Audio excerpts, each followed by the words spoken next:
Mutiara Hikmah Official, menyingkap hikmah di balik sunnah.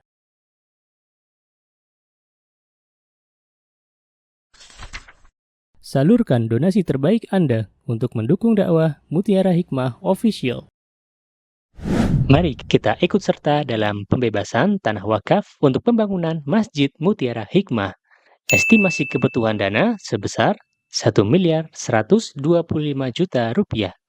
Bagi Anda yang ingin menyalurkan donasi, bisa melalui rekening Bank BSI di nomor rekening 2200220245 atas nama Masjid Mutiara Hikmah.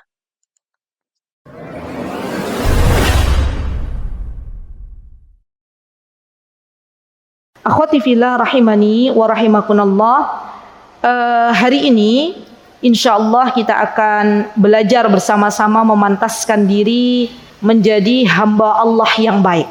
Kalau saya katakan memantaskan diri menjadi istri salihah, mungkin teman-teman akan mengatakan, "Ustazah, saya sudah jadi istri salihah. Suami saya yang belum saleh." Terkadang para akhwat itu ya, istri-istri sekarang itu pandai. Pandai apa? Pandai membela diri. Ya. Makanya saya sudah tidak lagi mengatakan menjadi istri salihah lagi. Sudah, yuk kita memantaskan diri menjadi hamba Allah yang terbaik. Ya, menjadi hamba Allah yang Allah ridhai.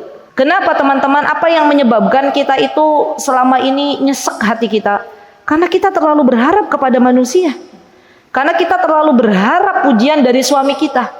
Teman-teman sudah dandan rapi, ya sudah bersolek, sudah pakai parfum, berharap suaminya datang, tiba-tiba qadarullah ada pekerjaan mendadak, suaminya nggak jadi pulang. Ya, kira-kira istri yang berharap ya terlalu besar kepada suaminya itu kecewa apa mboten? Kecewa. Sudah make up yang dipakai yang mahal-mahal gitu kan, parfum yang dipakai juga mahal, suaminya nggak jadi pulang. Tapi coba kalau kita kembalikan kepada Allah, siapa yang menyuruh kita untuk menyambut suami kita? Allah. Siapa yang menyuruh kita untuk bersolek di hadapan suami kita? Allah. Siapa yang memerintahkan kepada kita untuk lebih cantik di depan suami kita? Allah. Maka mulai ibu-ibu mengoleskan ya skincare di wajah ibu-ibu untuk suami ibu-ibu itu sudah dihitung pahala oleh Allah Subhanahu wa taala. Jadi apa yang harus kita kecewakan? Ya. Jadi banyak sekali kekecewaan yang kita dapatkan di dunia ini ibu-ibu karena kita terlalu berharap kepada manusia. Karena kita terlalu berharap kepada pujian-pujian dari orang-orang terdekat. Padahal kalau kita lepas semua itu, kalau kita kembalikan, kita mengharap wajah Allah, maka tidak ada kekecewaan yang perlu kita kecewakan. Kemudian hari ini kenapa kita ambil tema fikih keluarga, terutama adalah tentang bagaimana menjadi seorang istri yang kembali ke rumah masing-masing. Karena ibu-ibu, saya mendengar ya, pada tahun-tahun ini banyak kejadian di mana seorang istri akhirnya menggugat cerai suaminya. Dan ini peristiwa ini mulai mencuat lagi. Ya. Bahkan kemarin ada seorang akhwat, beliau domisili Yogyakarta.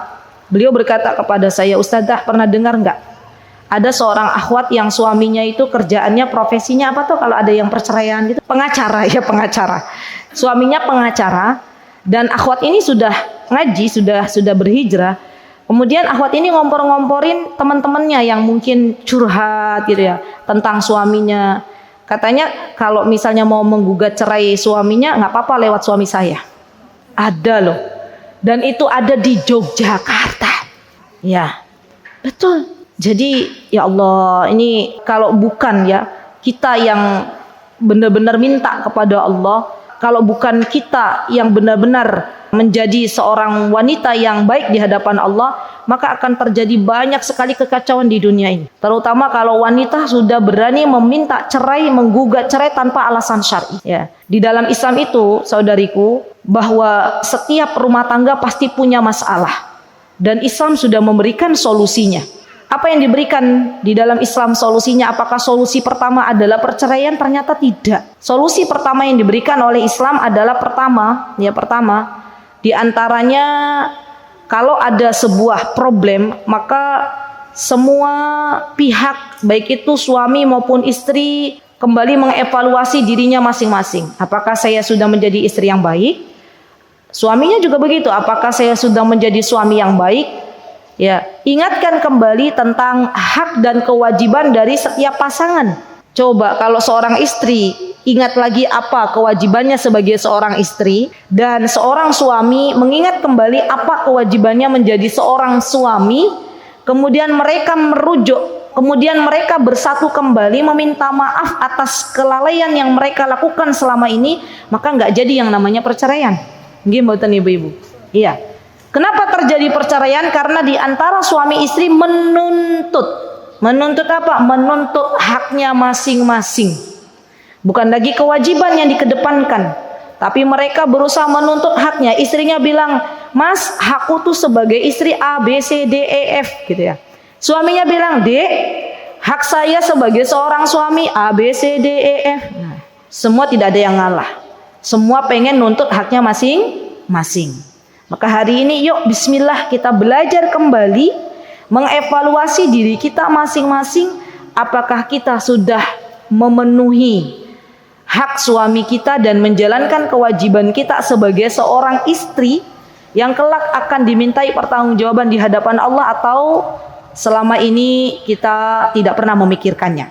Yang kedua, solusi yang diberikan oleh Islam setelah semuanya itu evaluasi masing-masing, kalau sampai mentok lagi, maka adanya pihak ketiga yang menjadi penengah antara suami istri. Datangkan suami istri itu di hadapan seseorang, ngobrol bareng apa problemnya. Ya. Kemarin ibu-ibu, saya pernah diminta oleh seorang akhwat yang ngobrol masalah rumah tangga, terutama masalah suaminya. Maka sekali lagi saya katakan bahwa saya tidak diizinkan oleh suami saya kalau yang bercerita hanya dari jalur perempuan. Ya, suami saya nggak mengizinkan. Kata suami saya, kalau istriku mau ya menjadi wasilah bagi suami istri yang sedang tidak baik-baik saja, maka di antara syaratnya datangkan ya, suaminya mana, istrinya mana, ngobrol bareng. Ya. Kenapa ya akhwat? Karena kalau kita mendengarkan dari jalur istri, maka biasanya yang ada adalah pembelaan dari pihak seorang wanita. Begitu pula ketika seorang suami bercerita kepada ustadz, ya, maka yang ada adalah pembelaan dari jalur seorang suami, seorang laki-laki. Jadi alangkah baiknya kita datangkan bareng-bareng. Saya masih ingat, kami masih ingat tahun berapa itu, udah lama ya. Saya jumpa sama seorang ibu. Ibu ini ngobrol, beliau menjelek-jelekan suaminya di hadapan saya. Waktu itu saya masih belum dapat warning dari suami ya. Beliau belum berkata seperti itu. Jadi saya waktu itu mendengarkan. Ya tiba-tiba suatu hari tambah memanas ya rumah tangga mereka. Akhirnya suami saya meminta kepada ibu ini kalau masih mau cerita datangkan suaminya. Masya Allah, ibu ini datang, suaminya datang ke rumah. Didatangkan dua-duanya. Kemudian suami saya bilang ke suaminya ibu ini, silahkan Pak, kalau mau berbicara monggo. Ya, dikasih kesempatan waktu untuk berbicara. Apa yang kami dengar ibu-ibu, dan ini kisahnya nyata. Suami ini langsung bilang bahwa istrinya begini.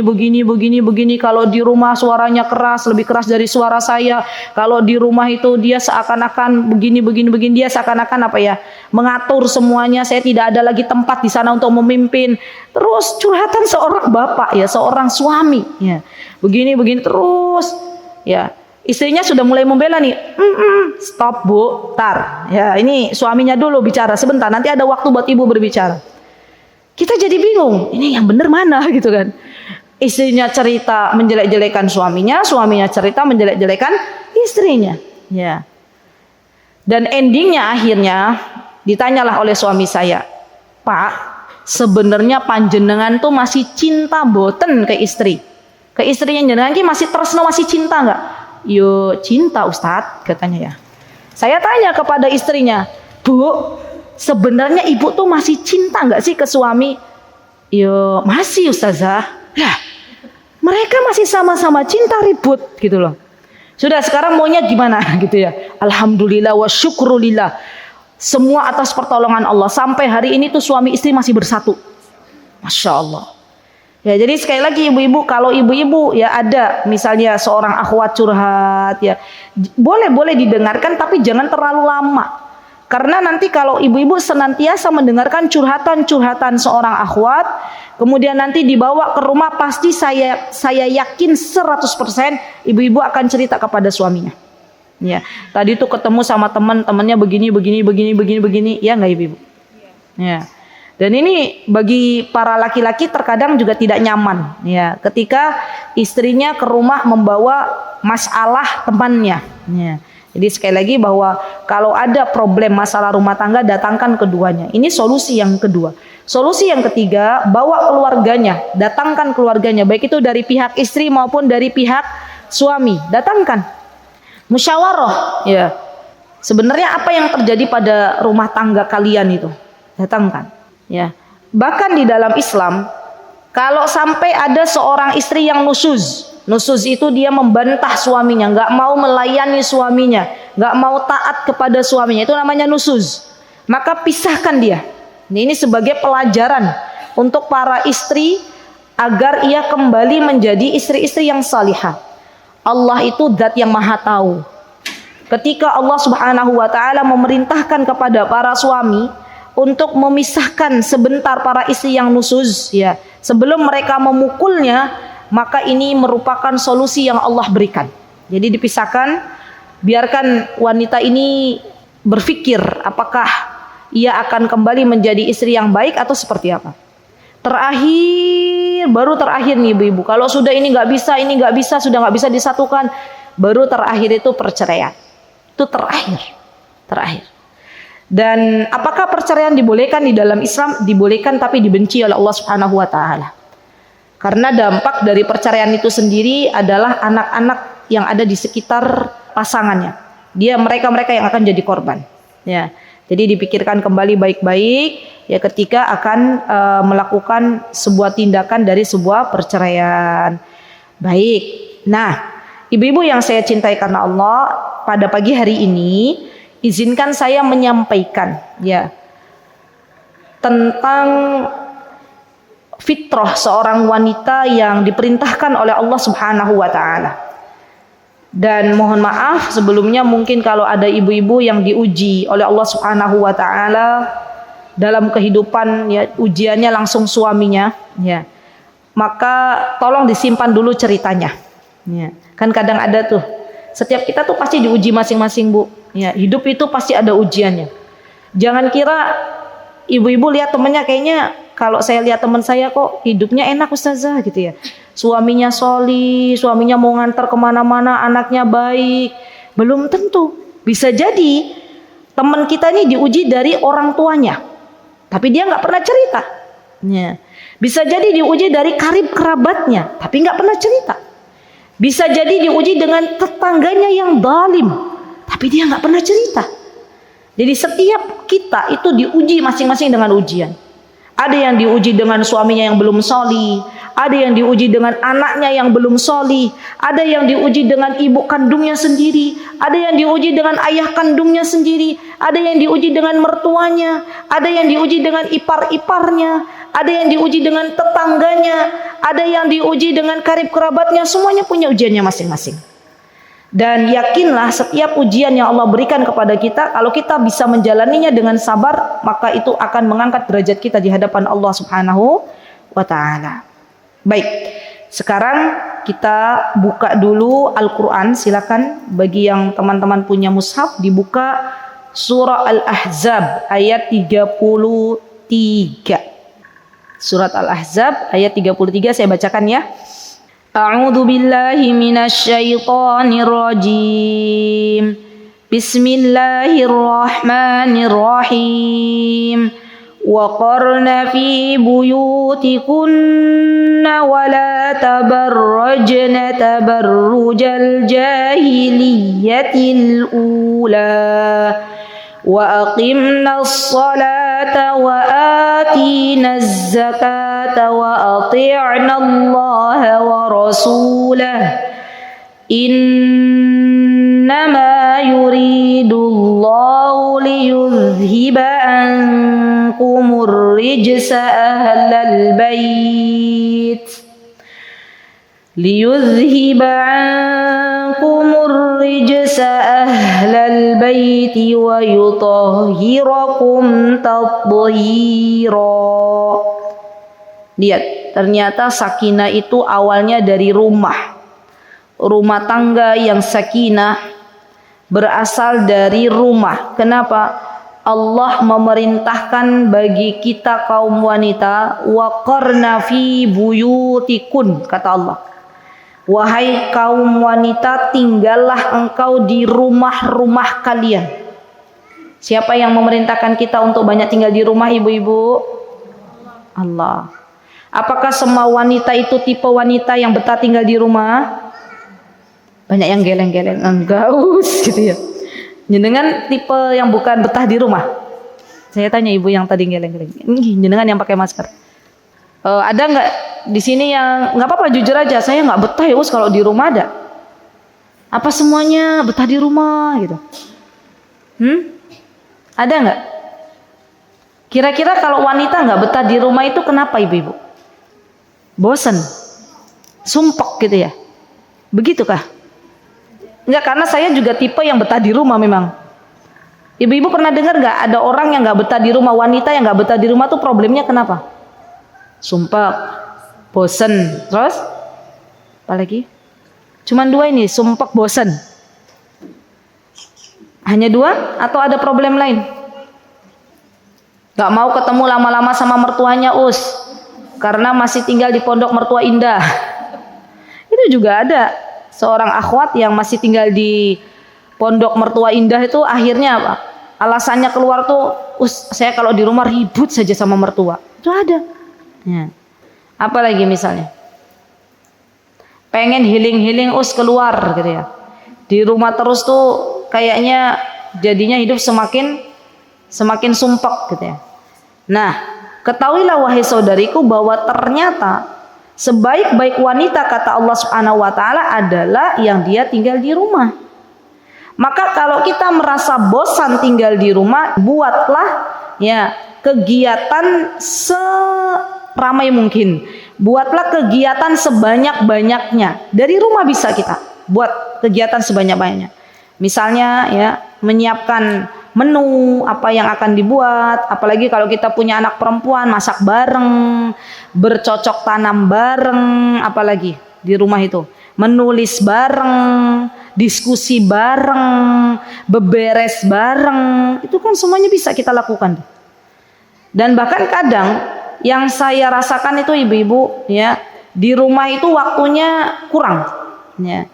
Jadi kalau misalnya hari-hari ketika saya nggak ngajar, ya ada jadwal nggak ngajar hari apa, misalnya hari Ahad gitu ya, pas nggak ada jadwal juga ke luar kota untuk ngajar, itu saya menikmati banget ya, bisa duduk bareng sama anak-anak, Masya Allah, bisa tanya ke anak-anak, nak sekarang sampai mana kalian belajar, Masya Allah. Belum lagi nanti anak-anak cerita, itu nikmat sekali, dan itu merupakan nikmat dari Allah Subhanahu wa taala yang patut kita syukuri. Dan seorang wanita ketika banyak tinggal di rumahnya sebenarnya ya ibu-ibu, maka ia akan lebih dekat dengan Allah. Perbanyak ibadah sholat duhanya, perbanyak baca Al-Qur'annya, ya perbanyak muhasabahnya, tidak terkontaminasi dengan omongan-omongan orang lain dari luar ya. Kadang kan kita hidup itu sebenarnya kita sudah berada di rel track yang benar, tapi kita tuh sedih karena kita diomongin oleh orang-orang yang ada di sekitar kita. Kita dapat nyinyiran dari teman-teman kita, akhirnya kita sedih. Pernah nggak ibu-ibu begitu? Kita sudah mau move on nih ya dari sesuatu yang tidak baik, sudah mau berhijrah, tapi ada banyak setan-setan dari jenis manusia, ternyata dari teman-teman kita yang tidak mendukung ya. Akhirnya banyak para akhwat yang mau berhijrah tidak jadi. Kenapa? Karena ternyata dia lebih memilih perkataan temannya daripada perkataan Allah Subhanahu wa taala. Dan ketika seorang wanita bisa tinggal di rumah ibu-ibu, sebenarnya Allah itu sedang memuliakan dirinya. Masya Allah. Ya, di Indonesia itu luar biasa. Kayaknya muncul woman yang perempuan-perempuan kuat itu apa? A strong woman. Semuanya itu perempuan yang ngerjain, dari mulai nganter anak-anak sekolah, dari mulai ke pasar belanja, ya nggak ibu-ibu? Dari mulai apa lagi sih ibu-ibu? Ya antar jemput anak, terus ke pasar belanja itu kan para perempuan semua tuh. Jualan, mencari nafkah, itu semuanya perempuan tuh. Padahal kalau di Timur Tengah yang kami lihat yang namanya antar jemput itu para bapak. Ya. Jadi kalau ada ibu-ibu yang antar jemput anak itu aneh kok di sana. Ya. Karena yang namanya antar jemput itu para suami sebenarnya itu. Kalaupun misalnya tidak ada suaminya kerja di mana, biasanya supir laki-laki. Ya. Kalau misalnya anaknya perempuan, biasanya mereka ketika mencari supir itu biasanya mereka maunya pasangan. Saya maunya cari supir suami istri. Ya. Kenapa? Biar kalau pas nyemput anaknya yang perempuan, anaknya ini ada yang menemani istrinya supirnya. Ya, itu yang kami tahu. Dan ibu-ibu tahu di sana itu di Timur Tengah itu yang ke pasar itu laki-laki. Ya, karena memang yang jualan di pasar itu laki-laki. Coba kalau di Indonesia yang jualan di pasar banyaknya ibu-ibu atau laki-laki? Ibu-ibu, bapak-bapaknya kemana? Bapak-bapaknya kerja. Bapak-bapaknya kalau pagi hari kemana? Masa langsung kerja? Sebelum subuh kan banyak tuh ibu-ibu yang di pasar itu jam 3 sudah datang. Bapak-bapaknya kemana? Tidur. Ya. Jadi kayak kebolak-balik ya. Saya lihat tuh di negeri kita itu seperti terbolak-balik. Peran wanita yang harusnya di rumah tidak mencari nafkah akhirnya mencari nafkah. Laki-laki yang harusnya mencari nafkah ketika melihat istrinya sudah pontang-panting bukannya tambah semangat mencari nafkah malah leha-leha. Apalagi sekarang ibu-ibu anak-anak muda zaman sekarang. Saya pernah mendengar sebuah kisah bahwa ternyata anak-anak zaman sekarang itu lebih memilih, anak laki-lakinya lebih memilih perempuan yang bekerja. Coba lebih kebalik-balik lagi kan. Padahal seharusnya perempuan ini fitrahnya adalah di rumah. Besok ketika kita berjumpa dengan Allah, siapa yang akan ditanya tentang nafkah? Kita atau suami kita? Suami. Maka di antara tugas seorang ibu adalah berdoa. Minta kepada Allah Azza wa Jalla, ya Allah, berikanlah rizki yang barakah untuk suami saya. Ya Allah, berikanlah rizki yang banyak agar kita lebih banyak sedekahnya kepada suami saya. Ya Allah, jagalah beliau ya Allah. Ya. Terus kita berdoa. Minta kepada Allah Subhanahu wa taala agar Allah Azza wa Jalla memberikan yang terbaik untuk suami kita. Ketika suami kita mencari nafkah, ibu-ibu, itu artinya mereka sedang menjalankan kewajiban mereka sebagai seorang suami. Ya. Dan banyak saat ini yang dirasakan oleh para kaum wanita, ya. Ketika wanita-wanitanya bekerja, suaminya pun bekerja, ternyata suaminya mendapatkan, mohon maaf, penghasilan lebih rendah daripada istrinya, maka yang ada istri ini tidak lagi tahu hormat kepada suaminya. Dan itu ada, bahkan banyak zaman sekarang. Ya. Jadi hidupnya sudah terbolak-balik. Jadi sekali lagi bahwa ternyata fitrahnya seorang wanita itu tinggal di rumah. Ya. Kemudian kata Allah Subhanahu wa taala, wala tabarrujna tabarrujal jahiliyah, dan janganlah kalian berhias bertingkah laku seperti orang-orang jahiliyah. Orang-orang jahiliyah dulu ketika mereka keluar rumah mereka dalam keadaan berhias, bertabarruj. Ya, dan ini tabarruj ini membutuhkan satu tema sendiri. Ya. Wa aqimnas shalah wa atinaz zakah wa ati'nallaha wa rasulah, dan kita diminta untuk memperbanyak taat kepada Allah Subhanahu wa taala. Ya. Baik. Kemudian walaupun ayat ini ibu-ibu ditunjukkan kepada istri-istri Nabi, kata Ibnu Katsir, ternyata ayat ini juga ditunjukkan untuk istri-istri kaum muslimin. Jadi kalau misalnya ada suatu khitab yang ditunjukkan untuk istri-istri Rasulullah SAW, itu juga sebenarnya ditunjukkan untuk istri-istri kaum muslimin. Jadi kita balik lagi, kalau ada sesuatu kita yang ada pada diri kita nggak betah di rumah, coba cek yang nggak betah di rumah tuh sebabnya kenapa. Zaman sekarang itu, kalau zaman dulu kan gini ya ibu-ibu, mbah-mbah zaman dulu itu, coba gini, yang mencari nafkah, coba kita ke belakang sebentar. Yang mencari nafkah itu rata-rata suaminya atau istrinya. Suami berangkat pagi ke sawah. Istrinya apakah ikut langsung ke sawah? Enggak. Apa yang dilakukan oleh istrinya? Di rumah masak. Ya. Terus nanti bawa masakan itu jam 10 waktunya makan tuh bawa ke sawah, makan bareng sama suaminya, ngobrol bareng sama suaminya. Zaman sekarang ada banyak sudah muncul istri-istri, suaminya pengen makan, nunul, datanglah makanan itu. Ya, iya nggak ibu-ibu? Sekarang ada nggak sih ibu-ibu yang kayak dulu masih hobi masak? Insya Allah ada, tapi di luar sana sudah nggak mau lagi repot. Sudah nggak mau lagi repot masak, padahal ketika kita memasak, kita minta kepada Allah pahala dari setiap apa yang kita lakukan dari berbagai macam aktivitas masak, maka Allah akan berikan pahala. Jadi jangan anggap remeh ketika kita ngupas bawang ibu-ibu. Jangan anggap remeh ketika kita nyisir sayuran. Jangan anggap remeh, semua itu berpahala di sisi Allah Subhanahu wa taala. Kemudian kalau zaman dulu ibu-ibu, yang namanya rumah tangga itu, nah ini nih, kenapa kok orang-orang zaman dulu tuh betah di rumah? Mereka kalau punya rumah, ya, kira-kira rumahnya mereka kecil atau besar? Zaman dulu, kecil atau besar? Zaman dulu besar, rumahnya besar, terasnya besar, halamannya luas. Itu kan orang-orang zaman dulu, ya.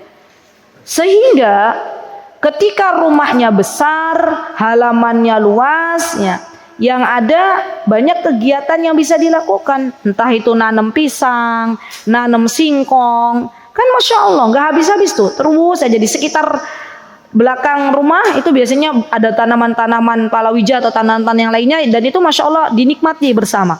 Tapi zaman sekarang sudah mulai lagi nih, para istri atau para suami yang ketika menikah lebih memilih untuk apa ibu-ibu?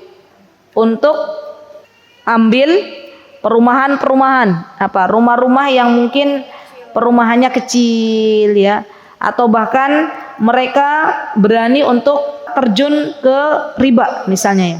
Dan ini banyak kondisi-kondisi seperti ini. Dan kenapa kok akhir-akhir ini kita lihat banyak kafe-kafe bermunculan di mana-mana? Karena yang namanya suami istri sudah nggak betah lagi di rumah, ya. Di rumah rasanya panas. Di rumah rasanya sempit, yang dilihat ruang tamu, ruang keluarga, dapur, kamar. Sudah. Mending ada ruang keluarga, nggak ada. Kadang saya pernah juga lihat, ya, saya pernah bertamu, ya, qadarullah itu, ya, alhamdulillah wa syukurillah. Ketika bertamu itu pas dibuka ruang tamunya, dapurnya sudah ada di situ. Itu ada juga. Ya.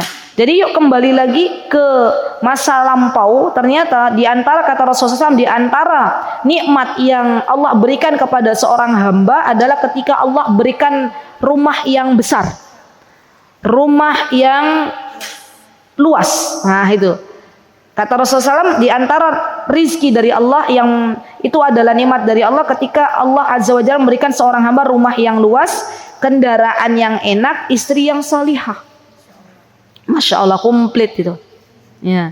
Jadi kita balik lagi, makanya saya sering tuh wanti-wanti kepada anak saya, nak, nanti kalau kalian sudah nikah, sudah mulai itu. Anak saya yang perempuan usianya udah 18 tahun mau 19, ya. Saya bilang, nak, nanti kalau sudah nikah jangan buru-buru pengen rumah, tapi naudzubillah caranya cara yang nggak boleh, ya. Sudah cari dulu tanah, nggak apa-apa, nanti dibangun dulu limasan kecil gitu, ya. Itu yang diajarkan oleh suami saya. Terus nanti dari nol dinikmati, nanam bareng sama suami kayak zaman dulu lagi, enggak apa-apa. Dan itu akan lebih nikmat daripada dikejar-kejar angsuran. Ya. Orang kan kalau misalnya tiap bulan ada angsuran yang harus dikejar, pusing enggak ibu-ibu? Pusing. Dan itu kadang yang subhanallah, ada loh banyak suami istri ribut cekcok karena apa? Karena belum bisa bayar angsuran. Allah. Makanya yuk kita istiqomah ibu-ibu, berdoa kepada Allah semoga kita dijauhkan dari yang namanya riba. Semoga kita dijauhkan dari hal-hal yang tidak Allah ridhoi. Kita kembali lagi ke fitrahnya kita sebagai seorang wanita, banyak tinggal di rumah. Baik. Kemudian yang kedua, ya, fitrah seorang wanita untuk tinggal di rumah itu Allah sebutkan dalam surah An-Nisa ayat 34. Silakan dibuka. Jadi sakinah itu ternyata asalnya dari rumah. Surah An-Nisa ayat 34. Allah Subhanahu wa taala berfirman dalam surah An-Nisa ayat 34 ini, apa kata Allah Subhanahu wa taala? A'udzubillahi minasyaitonir rajim. Ar-rijalu qawwamuna 'alan nisa'i bima faddalallahu ba'dahum 'ala ba'd wa bima anfaqu min amwalihim. فالصالحات قانتات حافظات للغيب بما حفظ الله. Lihat apa kata Allah. Yuk kita kembali lagi ke Al-Quran. Ya, kalau kita sudah banyak menemui problem kapanpun sampai akhir zaman, sampai nanti hari kiamat, maka kita diperintahkan oleh Allah untuk kembali kepada Al-Quran, kembali kepada hadis-hadis sahih Nabi kita Muhammad SAW, kembali kepada kesepakatan para ulama.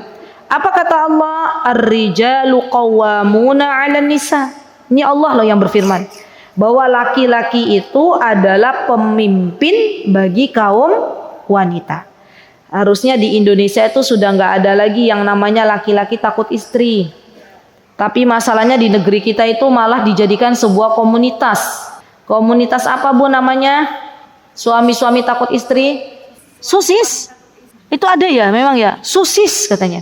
Suami-suami takut istri. Harusnya istri yang takut kepada suami, bukan suami yang takut kepada istri. Kebalik-balik. Dan ibu-ibu tahu kalau istri itu sudah nggak ada lagi takutnya kepada suami. Maksudnya takut tuh memuliakan seorang suami itu qawwam, pemimpin bagi istrinya di rumahnya.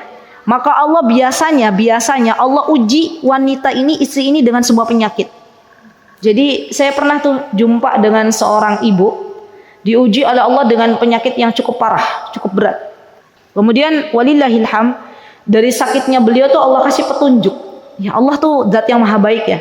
Bisa jadi ketika Allah berikan sesuatu yang tidak sesuai harapan, ternyata disitulah Allah berikan hidayah. Maka istri ini bilang, ya Allah, sepertinya saya selama nikah dengan suami saya itu saya yang terlalu kasar kepada suami. Saya yang terlalu mengatur suami. Saya yang terlalu egois dalam sebuah keluarga. Beliau akhirnya menyadari. Dan beliau minta sama Allah kesembuhan, dan beliau benar-benar waktu itu bertaubat kepada Allah dan berjanji kepada Allah, kalau engkau sembuhkan ya Allah, saya pengen jadi istri yang salihah, istri yang baik kepada suami. Minta maaf kepada suaminya. Enggak lama beliau minta maaf kepada suaminya, Allah sembuhkan penyakitnya. Masya Allah ya. Dan itu tuh terjadi ibu-ibu. Allah tuh zat yang maha tahu kapan Allah Azza wa Jalla pengen ya istri itu kembali, caranya bagaimana, Allah kasih penyakit dulu. Dari situ akhirnya ia bertaubat kepada Allah Subhanahu wa taala, meminta maaf kepada suaminya atas kekurangan yang dilakukan selama ini ya, tidak memenuhi hak-hak beliau, dan Masya Allah Allah sembuhkan penyakitnya, dan Allah Azza wa Jalla jadikan ia adalah seorang istri yang lebih baik dari sebelumnya. Masya Allah ya. Baik. Jadi sekali lagi bahwa ternyata seorang laki-laki itu pemimpin di dalam rumah tangga. Nah, coba ibu-ibu saya mau tanya, sifatnya pemimpin itu apa sih? Satu, sifatnya pemimpin bijaksana. Oke, yang kedua apa? Pemimpin seorang yang harusnya dihormati gitu ya, dimuliakan. Oke, yang ketiga apa? Tegas. Berarti ini balik lagi, kalau ada suami yang leyah, leye, ledot, itu bukan tipe pemimpin tuh. Yang keempat apa? Amanah. Oke, yang kelima, termasuk bijak itu termasuk ketika memutuskan sesuatu. Ya, mengambil keputusan. Nah, itu ranahnya laki-laki, ranahnya pemimpin. Kemudian yang keenam, melindungi, Masya Allah. Yang ketujuh, mengayomi, sama aja ya, melindungi, mengayomi, merawat ya, itu sinonimnya ya banyak ya. Kemudian apa lagi? Bertanggung jawab. Ini loh yang paling ngeri. Apa kata Allah Subhanahu wa taala? Allah Azza wa Jalla mewanti-wanti kepada setiap laki-laki, "Qu anfusakum wa ahlikum naro." Wahai kaum laki-laki, jagalah keluargamu dari api neraka. Ya. Bahkan Rasulullah SAW mewanti-wanti kepada seorang laki-laki, kullukum ra'in wa kullukum mas'ulun an ra'iyatihi. Kata Rasulullah SAW, setiap kalian itu akan diberikan amanah dan kalian bertanggung jawab dengan amanahnya masing-masing. Kullukum ra'in, setiap kalian adalah pemimpin dan kalian akan dimintai pertanggungjawaban. Seorang laki-laki dimintai pertanggungjawaban di mana, Bu? Terhadap apa yang ia pimpin. Siapa yang seorang laki-laki mimpin siapa? Mimpin istri dan anak-anaknya. Jadi kalau kita ibu-ibu masuk surga itu pertanyaannya nggak macam-macam. Ditanya sama Allah, bagaimana kondisi engkau ketika di rumah sudah selesai masuk? Suami kita enggak. Suami kita ditanya dulu, istrinya selamat enggak? Anak-anaknya selamat enggak? Bagaimana kelakuanmu terhadap ibumu? Nah, ditanya juga. Bagaimana pula dengan adik-adik perempuanmu? Ditanya juga. Berat suami kita. Lebih berat mana, Bu, tanggung jawabnya, Bu? Kita atau suami kita? Suami. Karena suami itu ketika menikah dengan kita bukan hanya kita yang diurus. Kita, ya, anak-anak, adik-adiknya, ibunya, ya, semua akan ditanya oleh Allah Subhanahu wa taala. Jadi bantu suami kita untuk menjadi suami yang lebih baik, untuk menjadi suami yang lebih bertanggung jawab, untuk menjadi suami yang taat kepada ibunya. Ini saya itu sering mewanti-wanti, wahai istri, saya bingung dengan kelakuan para istri yang menjadikan mertuanya saingan. Ya. Na'udzubillah summa na'udzubillah. Bagaimana kita mau menjadikan mertua kita saingan? Padahal mertua kita itu adalah ibu dari suami kita. Mertua kita itu adalah ibu yang melahirkan suami kita. Mertua kita itu adalah ibu yang membesarkan suami kita. Kita dapat suami kita sudah jadi orang. Ya. Kita dapat suami kita sudah bisa mencari nafkah. Maka jangan sampai kita punya pikiran bahwa ketika suami kita memberikan uang kepada mertuanya kemudian kita akhirnya tidak terima. Ya, di mana bakti kita kepada suami kita? Ya. Jadi balik lagi ibu-ibu bahwa ternyata seorang suami ini qawwam, ya, qawwam bagi keluarganya, termasuk ibu-ibu, termasuk ketika kita ada sebuah problem apa saja, maka jangan pernah kita jalan sendiri. Ya, diskusikan dengan suami kita. Seorang laki-laki itu kata suami saya akan merasa dihargai manakala dimintai pendapatnya. Ya. Jadi jangan segan-segan kita bilang ke suami kita, Cin, apa sih ibu bilangnya? Apa biasanya, Bang, gitu ya. Yang, Dad, apa lagi? Bi, masa Abi ya, nggak apa-apa lah. Bi, ya siapalah yang teman-temannya. Begini-begini menurut Abi kayak mana gitu. Itu senang banget tuh. Laki-laki tuh merasa itu istrinya tuh mau menghargai gitu ya. Jangan jalan sendiri ya. Kadang kan kita seorang wanita jalan sendiri juga bisa gitu ya. Kayaknya kalau kita curhat dulu ke suami jalannya kok nggak satset. Ada nggak seorang wanita yang sok satset ya, jalan sendiri, memutuskan sendiri, ternyata ketika di depan ada kerikil, di depan sudah mentok, balik lagi ke suaminya. Terus suaminya bilang gini, Bun, kemarin kan sudah tak bilangin. Gitu kan misal. Kan akhirnya balik lagi ke mana? Ke suaminya. Jadi coba biasakan teman-teman. Kalau ada apa-apa diskusikan dengan suami. Musyawarahkan dengan suami. Minta pendapatnya suami. Ya, jangan pernah kita melangkah sendiri. Kenapa? Karena kita nih sebagai seorang wanita biasanya lebih mengedepankan perasaan daripada logika yang Allah titipkan kepada suami kita. Ya. Dan itu saya sering kali kalau punya ada masalah saya diskusi dengan suami, masya Allah, Allahumma barik, masya Allah, Allah berikan solusi dari problem itu dari lisan-lisan suami saya, masya Allah. Jadi saya nggak malu ketika misalnya ada apa-apa ya udah saya bilang gimana ya Bi baiknya, gimana baiknya. Oh kata suami, oh kalau istriku pilih ini nanti begini-begini, kalau istriku pilih ini begini-begini. Kita diajak untuk apa ya, untuk memilih gitu loh. Oh berarti kalau begini. Ya. Selagi suami kita tidak memerintahkan sesuatu yang bertentangan dengan syariat ya akhwat, maka patuhilah suami kita. Ya. Kalau suami kita sudah memerintahkan sesuatu yang bertentangan dengan syariat, boleh kita tidak mematuhi beliau. Tapi selagi itu adalah perintahnya tidak bertentangan dengan apa yang Allah Azza wa Jalla firmankan dan Rasulullah Sallallahu Alaihi Wasallam sabdakan, maka kita turuti.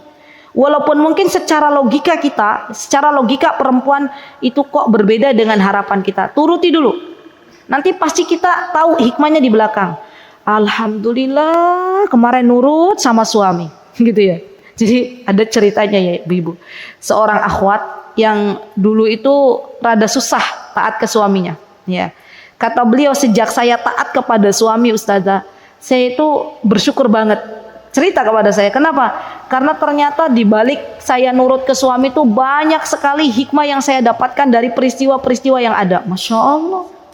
Ya, coba ibu-ibu, pernah nggak ibu-ibu ya taat kepada suami? Terus ibu-ibu ketemu sebuah peristiwa di mana peristiwa itu akhirnya ibu-ibu tahu, oh coba kalau saya kemarin nggak taat ke suami, kejadiannya kayak gitu. Alhamdulillah saya taat ke suami. Ya Masya Allah. Jadi taat kepada suami itu banyak kebaikan di dalamnya. Ya Masya Allah. Karena laki-laki ini adalah pemimpin bagi kaum wanita. Dan seorang pemimpin itu sifatnya ditaati.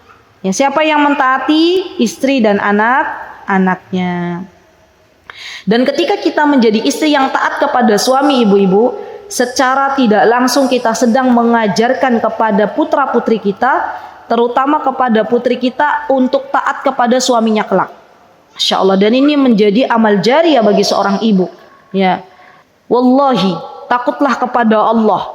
Manakala kita tidak taat kepada suami kita, manakala kita selalu berada suara kita di atas suara suami kita, manakala kita senantiasa merasa kita bisa segalanya, maka ternyata itu ditiru oleh putri-putri kita.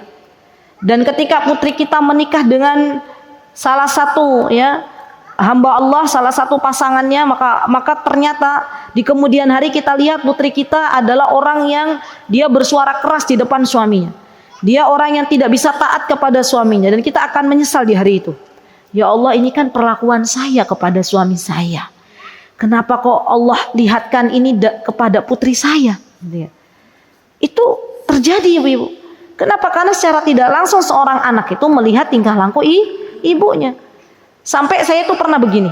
Saya kalau ini kan bahasa cinta suami saya tuh minta ditemani. Ya, setiap suami tuh beda-beda ibu-ibu. Kalau suami saya tuh bahasa cintanya makan enak gitu. Ya sudah, bikinin makanan yang enak.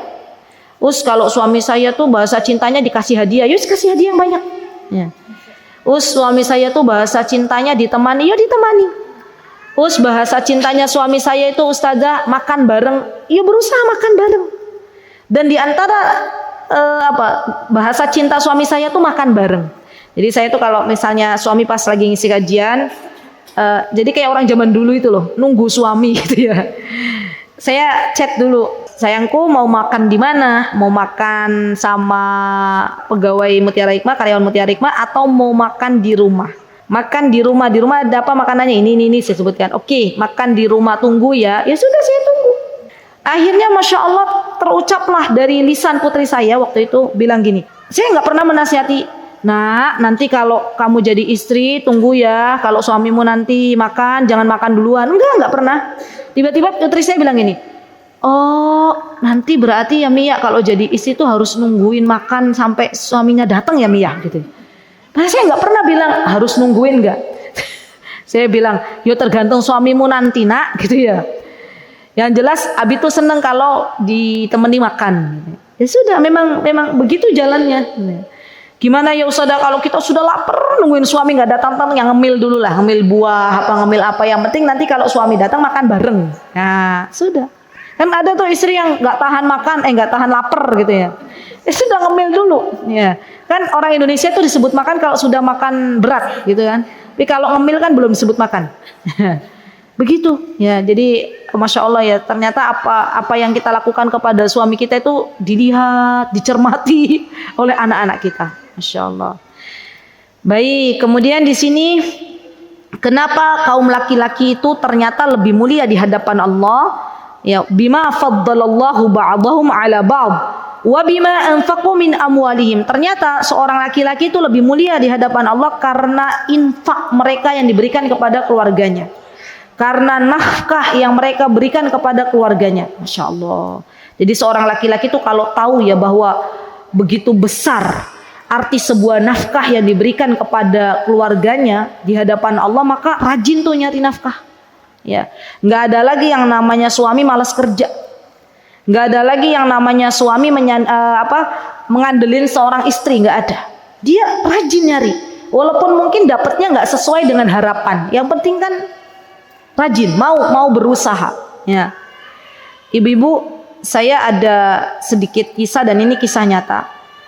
Jadi saya pernah jumpa dengan seorang suami istri, di mana istrinya ini sebelum menikah sudah bekerja.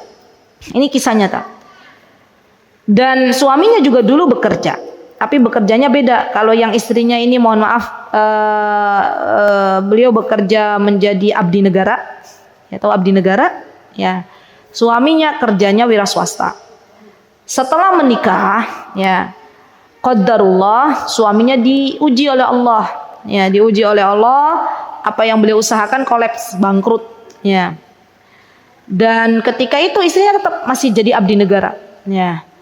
Dan ketika itu suaminya itu akhirnya, jadi tiap bulan itu istrinya yang makan apa semuanya istrinya yang nanggung, ya. Dan ketika itu suaminya tuh sudah mulai malas-malesan, ya, mau berusaha untuk usaha lagi udah nggak mau lagi. Yang ada suaminya katanya kalau tiap pagi tuh, ya, susah dibangunin, ya, kadang mau bangun saat subuh tidur lagi sampai duhur terus saja tiap hari begitu. Dan istri ini kesel ketika melihat suaminya tidur terus. Ya, pernah suatu hari suaminya disuruh kerja karena mungkin ya belum dibukakan oleh Allah Subhanahu wa taala petunjuk untuk mencari nafkah. Akhirnya suaminya keluar dari rumahnya karena disuruh istrinya suruh nyari kerja, ya. Yang ada apa? Ke rumah temennya. Temennya yang cerita kepada istrinya bahwa suaminya ada di sini gitu, ya. Kenapa? Keluar dari rumah bukan cari nafkah tapi takut kepada istri. Ya. Itu problem lagi. Padahal seharusnya seorang laki-laki itu adalah orang yang dia rajin mencari nafkah untuk diberikan kepada anak dan istri, dan itu dihitung sebagai sedekah di hadapan Allah Subhanahu wa taala. Kemudian fasalihatu qanitatun hafizatun lil ghaibi bima hafizallah. Maka wanita-wanita yang salihah, ya Masya Allah, termasuk istri-istri yang salihah adalah istri-istri yang qanitat, taat kepada Allah. Ya, berarti taat dulu kepada Allah. Ya, karena prioritas kita itu yang harus kita prioritaskan adalah Allah dulu. Ya. Baru kemudian hafizatul lil ghaib, para istri yang taat kepada Allah itu yang seperti apa? Yang mereka pandai memelihara dirinya ketika suaminya tidak ada di rumah. Masya Allah. Nih, saya sering kan Bu bilang, kalau mau memasukkan orang, tolong izin ke suaminya.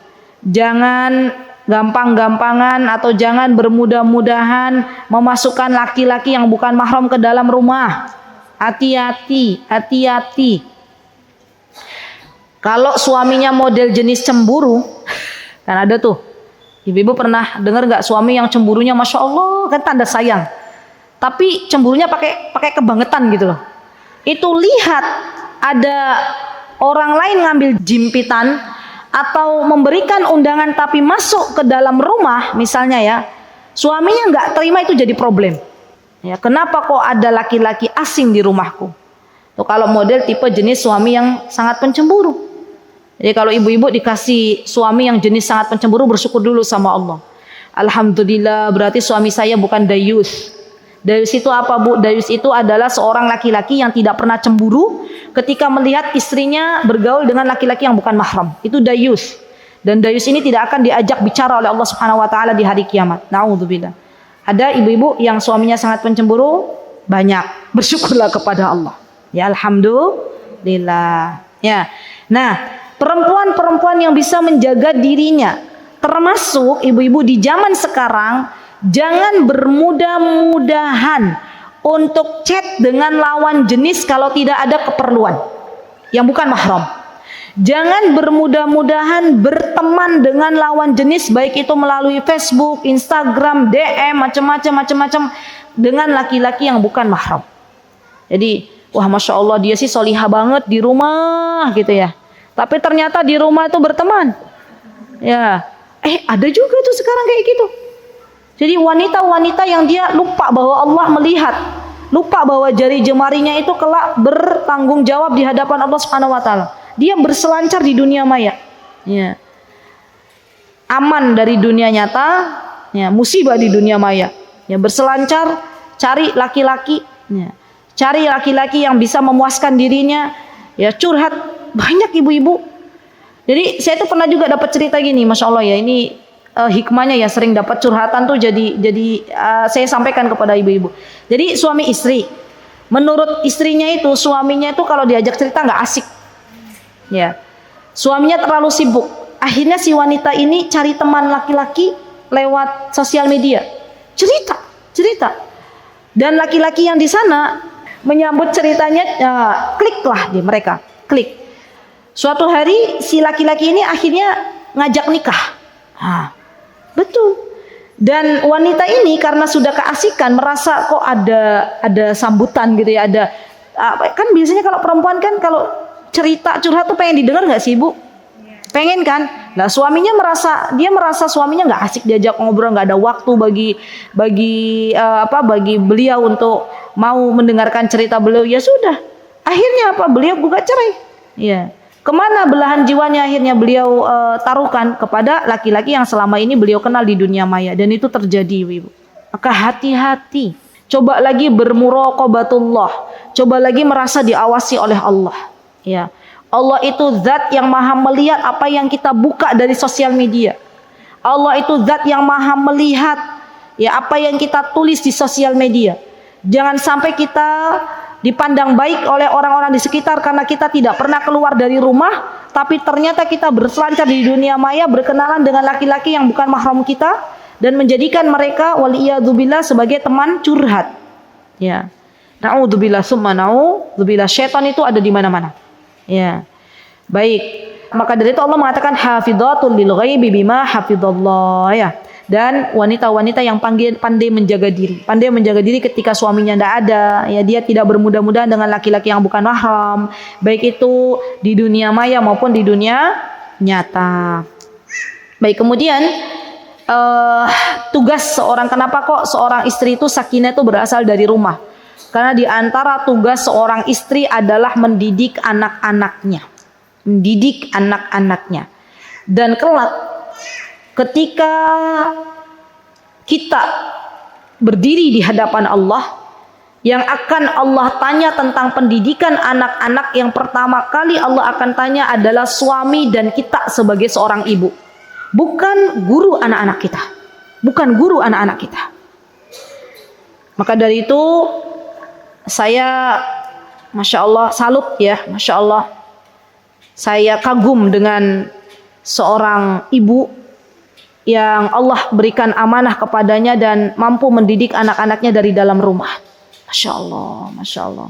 Saya punya teman, Masya Allah, yang mana Masya Allah Allah berikan karunia anak-anak kepada beliau, dan beliau didik anak-anaknya dari dalam rumah. Dan di antara anaknya tuh Masya Allah ibu-ibu, ada yang sudah hafal Quran 30 juz. Kemudian ketika, ya Allah saya merinding kalau cerita beliau, semoga Allah menjaga beliau. Dan bukan hanya Al-Quran, tapi beliau yang ngajarin matematikanya, yang ngajarin pelajaran-pelajaran umumnya. Akhirnya anaknya walaupun homeschooling, ketika harus harus mengerjakan soal-soal yang ada di PKBM itu paling unggul. Masya Allah, itu ada jenis ibu yang begitu tuh ada. Masya Allah. Jadi Masya Allah ya, saya pun belum bisa seperti beliau. Jadi ibu-ibu jangan anggap saya berpendidikan tinggi, buat apa saya di rumah.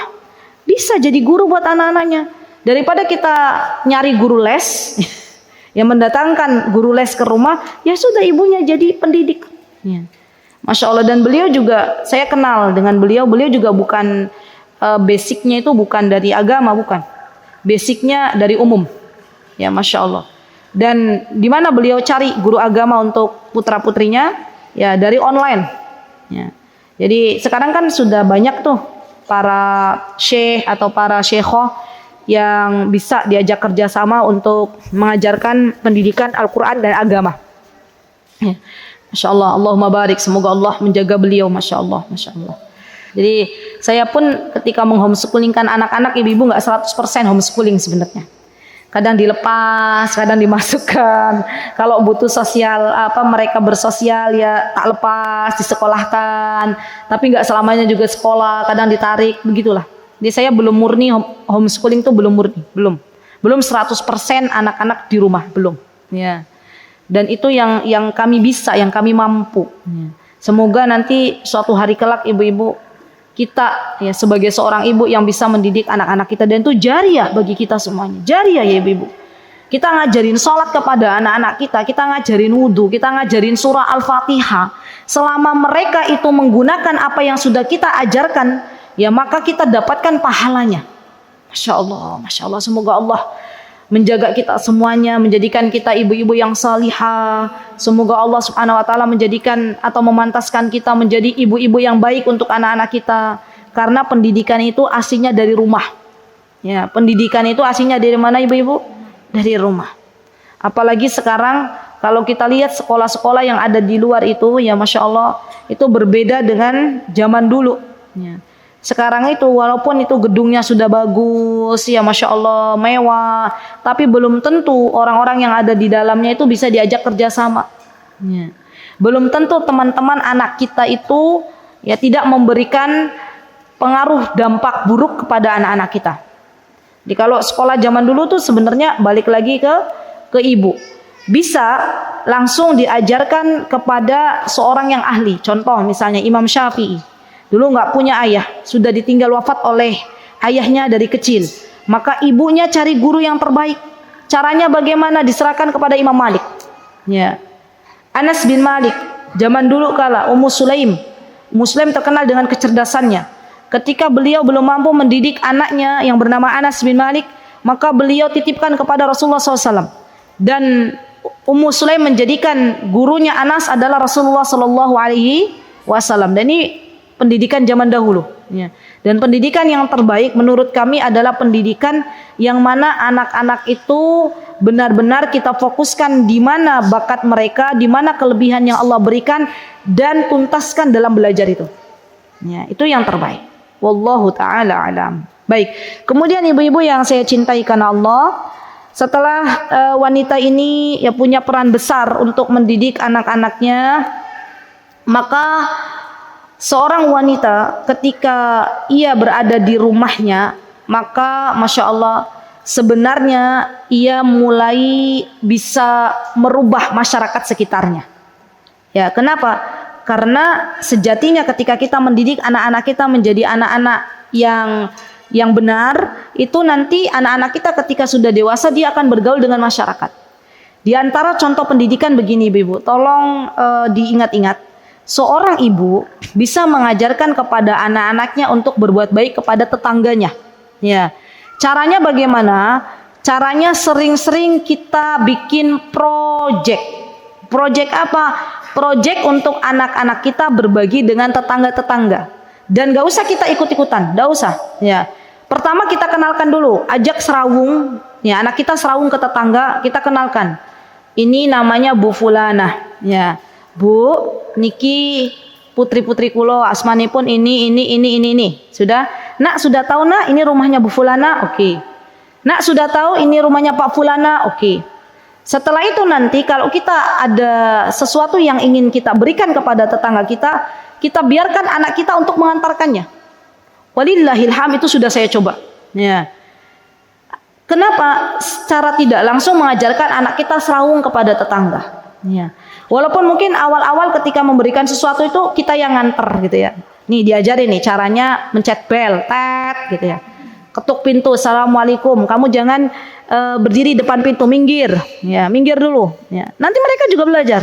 Nanti keluar, oh Mbak Aziza. Biasanya saya kalau di sana panggilnya Aziza. Ya, Mbak Aziza. Jadi ngenomi ibu-ibu di sana tuh kalau manggil saya bukan Bu lagi, Mbak. Ya. Karena memang tetangga saya tuh juga lebih sepuh gitu ya.